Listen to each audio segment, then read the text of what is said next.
আসসালামু আলাইকুম ওয়া রাহমাতুল্লাহি ওয়া বারাকাতুহু আলহামদুলিল্লাহি রাব্বিল আলামিন নাহমাদুহু ওয়া নুসাল্লি আলা রাসূলিহিল কারীম আম্মা বা'দ আলহামদুলিল্লাহ। সংক্ষিপ্ত আলোচনায় এখন আমরা জানব রমজানের গুরুত্বপূর্ণ আমল।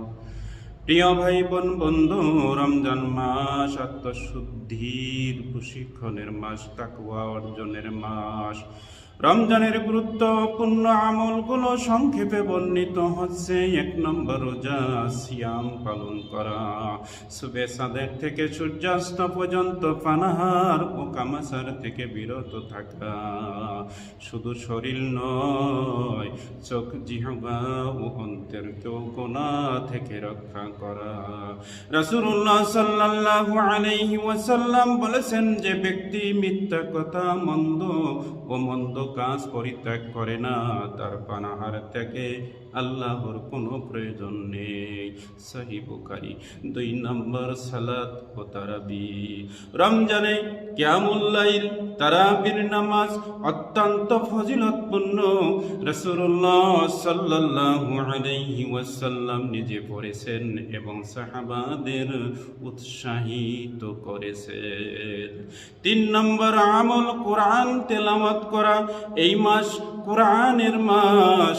রাসূলুল্লাহ সাল্লাল্লাহু আলাইহি ওয়াসাল্লাম প্রতি রমজানে জিবরাইল আলাইহিস সালামের সাথে কোরআন পর্যালোচনা করতেন। সহিহ বুখারী। 4 নম্বর, দোয়া ও তওবা। রমজান দোয়া কবুলের সময়, বিশেষ করে ইফতারের পূর্ব মুহূর্তে। 5 নম্বরে আমল, সাদাকা ও যাকাত। রাসূলুল্লাহ সাল্লাল্লাহু আলাইহি ওয়াসাল্লাম ছিলেন সবচেয়ে বড় দানশীল, আর রমজানে তিনি আরো বেশি দানশীল হতেন। সহিহ বুখারী।